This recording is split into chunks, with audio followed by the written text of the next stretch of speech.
এখন বাউন্ডারি মারতে পারলে ভালো লাগে, 4-6 মারতে পারলে ভালো লাগে। যেহেতু আগে সিঙ্গেল ছিলাম, এখন ম্যারিড, সো ডেফিনেটলি পার্সোনাল লাইফে তো আপনার ডিসিপ্লিন না থাকলে টাফ। মুশফিক ভাই আমাকে অনেক আগে থেকেই বলছে যে যখন ইন্টারন্যাশনাল ক্রিকেট হোক, ডোমেস্টিকে টপ লেভেল ক্রিকেট হোক, আমার কাছে রিভার সুইপ থাকলে আমার জন্য খুবই ভালো। ফুটওয়ার্ক ওইভাবে আলাদা করে পেস বলে কোনো চেঞ্জ আনি না, কিন্তু স্পিন বলে আপনার ফুটওয়ার্ক ছাড়া একটু ডিফিকাল্ট। তো স্পিন বলে তো অনেক ব্যাটিং করছি ঘাসে, তো এখন আলহামদুলিল্লাহ ভালো ফিল করতেছি। যখন ফেয়ারলেস ক্রিকেট খেলা যায় তখন হচ্ছে আমার মনে হয় আমার বেটার ভার্সনটা আমি প্রেজেন্ট করতে পারি। প্রথমে এনসিএল, তারপরে বিপিএল, এখন ডিপিএল, 3 টুর্নামেন্টে আপনি হাইয়েস্ট রান গেটার। আসলে নিজের মধ্যে এই পরিবর্তনটা বা এই যে সাফল্যটা, এর পেছনের রহস্যটা কি, বা আপনি আসলে কি করেছেন যে আসলে সব ফরম্যাটে আপনি আসলে হাইয়েস্ট রান গেটার? না, আসলে আমি যখন যেই গেমটাতে ঢুকতেছি চেষ্টা করতেছি ওটা এনজয় করার জন্য। সত্যি কথা বলতে যে কোনো জিনিস আপনি যখন এনজয় করবেন তখন ডেফিনেটলি ওই জিনিসে আপনার সাকসেস আসার চান্স অনেক বেশি। যে কোনো কাজ মন থেকে যদি লয়াল থেকে ফেয়ার থেকে যদি এনজয় করা যায় ডেফিনেটলি আপনি ওটা সাকসেস হবেন। তো আমি যখন যেই ফরম্যাটে যাচ্ছি চেষ্টা করতেছি ওই ফরম্যাটে এনজয় করার জন্য। আমি আপনার স্ট্রাইক রেট এবার 120, অনেক সময় আপনার স্ট্রাইক রেট নিয়ে অনেক কথা হয়েছে আসলে। এটাকে নিয়ে আসলে কি কাজ করেছেন, নাকি মানে নর্মাল খেলাটাই আসলে খেলছেন আপনি? সত্যি কথা বলতে কাজ না করলে আপনি কখনোই আপনার কী দরকার ওই জিনিসটা যদি আপনি না জানেন তাহলে কখনোই সাকসেস হতে পারবেন না। তো এখন আমি জানি যে আমার গেমটা কেমন, আমি কিভাবে খেলতে চাই। তো এই জিনিসগুলো এখন আমার জন্য অনেক হেল্প করতেছে। এখন তো আমি আমার গেমটা বুঝতেছি কীভাবে খেলা উচিত। তো পার্টিকুলার এসব বিষয়ে যদি আপনি কাজ না করেন ডেফিনেটলি আপনি সাকসেস হতে পারবেন না। তো অবশ্যই কাজ করছি। নাইম ভাই, আপনি বলেছিলেন যে 104 মারতে চান এবং 50টা 6 মারতে চান। নর্মালি আমাদের যেটা হয়, আমরা আসলে 500, 700, 800 রান করতে হয়, সবাই এটাই আসলে চায়। আপনার চিন্তাধারাটা পরিবর্তন করে কিভাবে বাউন্ডারিতে গেল আসলে? আসলে আমি এর আগেও বলছি, এখনও বলতেছি যে আমি 500, 700, 800, 900ও করছি। তো নতুন একটা চ্যালেঞ্জ নিলাম সেলফ মোটিভেশনের জন্য। যদি এটা রিচ করতে পারি নিজের অনেক ভালো লাগবে, হয়তো নেক্সটে অন্য কেউ চিন্তা করতে পারে এইভাবে। আমি জাস্ট খালি চিন্তা ভাবনায় পরিবর্তন আনছি যে আসলে এটা কি পসিবল কিনা। হয়তো এর আগে এরকম কোনো কিছু হয় নাই, তো ওইটাই চিন্তা করছি যে এটা যদি রিচ করতে পারি আমার খুব ভালো লাগবে। তো নিজের সাথে নিজে একটা চ্যালেঞ্জ নিলাম। নাইম ভাই, আমাদের যে লিস্টে ক্রিকেট বা দুনিয়ার যে লিস্টে ক্রিকেট সর্বোচ্চ রান হচ্ছে এনামুল হক বিজয়, 1138 সম্ভবত। আপনার এখনও অর্ধেকের বেশি টুর্নামেন্ট বাকি, আপনার 500-র কাছাকাছি রান হয়ে গেছে। কোনোভাবে কি ওই রানটা টপকে যাওয়ার ইচ্ছা আছে, বা সর্বোচ্চ রান গেটার বা হায়েস্ট রান গেটার ইতিহাস হওয়ার ইচ্ছা আছে কিনা? আহ, এইভাবে সত্যি কথা বলতে চিন্তা করিনি যে হাইস্ট রান গেটার হব।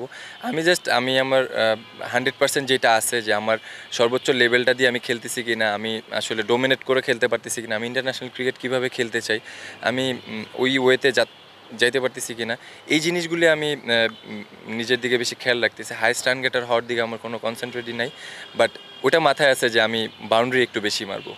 তো এই জিনিসটা কন্টিনিউ করার চেষ্টা করব। নাইম ভাই, অনেকেই বলছেন যে আপনি অফ সাইডে শটের একটু রেঞ্জ আসলে বাড়িয়েছেন। আপনার কি মনে হয় কি কি জায়গায় আপনি আসলে উন্নতি করেছেন, বা কি কি জায়গা নিয়ে কাজ করেছেন এই কদিনে? সত্যি কথা বলতে আপনি যখন এরকম স্ট্যান্ডার্ড ক্রিকেট খেলবেন তখন হচ্ছে আপনার কাছে সব রকম শট থাকতে হবে। আপনি একটা দুইটা পার্টিকুলার শট দিয়ে আপনি ডোমিনেট করে ক্রিকেট খেলতে পারবেন না, খেলতে পারবেন বাট ডোমিনেট করে খেলতে পারবেন না। তো পার্টিকুলার ওরকম অফসাইড বলবো না, ওভারঅল আমি পায়েও কিছু ইমপ্রুভ করছি।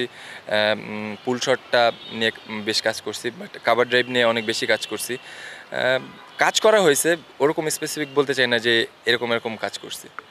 ভাই, আপনার ফুটওয়ার্ক নিয়ে অনেক কথা হয়েছে এর আগে, আপনি অনেক ট্রোলেরও শিকার হয়েছেন, আপনি সোশ্যাল মিডিয়াতেও দেখেছেন। আসলে এই ব্যাপারগুলো আগে পীড়া দিয়েছে কিনা, বা আপনার পরিবর্তনে সাহায্য করেছে কিনা, বা ফুটওয়ার্কটা নিয়ে আসলে কি বলবেন? সত্যি কথা বলতে যেটা নিয়ে কথা হয়েছে, কন্ট্রোভার্সি হয়েছে, তখন তো ওই পার্টিকুলার ওই টাইমটাতে হয়তো ওভারকাম করতে পারি না, বাট নিজের ভিতরে সবসময় ওই জিনিসটা ছিল যে এটা ওভারকাম করে এর থেকে বেটার ভার্সনটা প্রেজেন্ট করতে হবে। তো ওইটা রিচ করতে একটু সময় লাগছে। ফুটওয়ার্ক ওইভাবে আলাদা করে পেস বলে কোনো চেঞ্জ আনি না, কিন্তু স্পিন বলে আপনার ফুটওয়ার্ক ছাড়া একটু ডিফিকাল্ট। তো স্পিন বলে তো অনেক ব্যাটিং করছি ঘাসে, তো এখন আলহামদুলিল্লাহ ভালো ফিল করতেছি। নাইম ভাই, আপনি তো লাস্ট কয়েকটা সিজনই ভালো খেলছেন, আসলে মাঝখানে একটু খারাপ সময় গেছে। কোন একটা জিনিস যে এটা আপনার মধ্যে আসলে পরিবর্তন এসেছে, বা মনে হয়েছে যে আসলে আমি একটু চেঞ্জ আনলে হয়তো আর একটু বেটার হতে পারবো, যা একটু বেটার ভার্সনটা পাবো? আসলে যখন ফেয়ারলেস ক্রিকেট খেলা যায় তখন হচ্ছে আমার মনে হয় আমার বেটার ভার্সনটা আমি প্রেজেন্ট করতে পারি। তো আমার কাছে মনে হচ্ছে যে সিচুয়েশন যেরকমই হোক আমি ফেয়ারলেস ক্রিকেট খেলবো। তো মাইন্ড সেট আপের পরিবর্তনের জন্য এই জিনিসটা আনতে পারছি।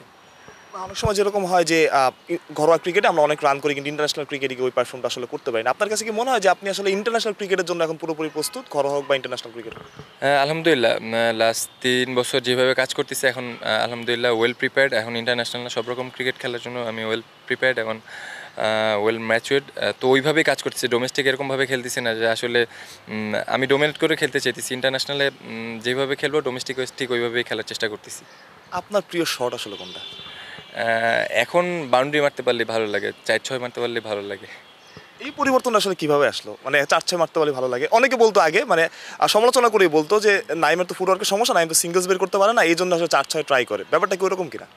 না, আসলে এরকম কোনো কিছু না। আমি সবসময় চেষ্টা করছি স্ট্রাইক রোটেট করার জন্য। এখন আপনি দেখতে পারেন আমি এনসিএল 4 ডে থেকে স্টার্ট করছি। যখন আমি সেট হয়েছি আমি কন্টিনিউ ওই জিনিসটা রোল করার চেষ্টা করছি যে 4 ডেতে তো আমার কোনো বাইন্ডিংস নাই যে আমার এখন এটা করতে হবে বা এরকম করা যাবে না। তো আমি ওইখান থেকে জিনিসটা চেষ্টা করছি। এরপর টি-20তে এসে স্টার্ট করছি আরও ভালো মতন। দেন যেসব টুর্নামেন্টগুলি সামনে ছিল ওগুলিতে চেষ্টা করছি সেম কাজগুলি করার। নাইম ভাই, আপনার ক্যারিয়ারের বা এই সময়টা আসলে টার্নিং পয়েন্ট কোনটা? আপনার লাস্ট ৩-৪ বছর ধরে প্রচুর রান করছেন, আসলে মনে হচ্ছে একটা পরিবর্তন হয়েছে। টার্নিং পয়েন্ট আপনি কোনটা বলবেন? ছোটোভাবে বলতে গেলে হচ্ছে আপনি নিজে পার্সোনাল প্রফেশনাল বোথ লাইফে অনেক ডিসিপ্লিন থাকতে হবে। আর আপনার মাইন্ড সেট আপ নর্মালি সবাই যেভাবে চিন্তা করে এর থেকে একটু ডিফারেন্টভাবে চিন্তা করতে হবে, কারণ আপনি ইন্টারন্যাশনাল ক্রিকেট যখন ডোমিনেট করে খেলতে চাবেন তখন তো ডেফিনেটলি আপনার মাইন্ড সেট আপ ওরকম থাকতে হবে। এটা কি আসলে ভাইয়া একটু পার্সোনাল হয়ে তারপরে বলি আসলে যে এটা কি আসলে আপনার বিয়ের পরই আসলে একটু গোছাল হয়ে গেছেন কিনা, একটু আসলে জীবনে পরিবর্তন এসেছে কিনা? যেহেতু আগে সিঙ্গেল ছিলাম এখন ম্যারিড, সো ডেফিনেটলি পার্সোনাল লাইফে তো আপনার ডিসিপ্লিন না থাকলে টাফ। ইন্টারন্যাশনাল ক্রিকেট বলেন, ডোমেস্টিক ক্রিকেট বলেন, যেইখানেই বলেন।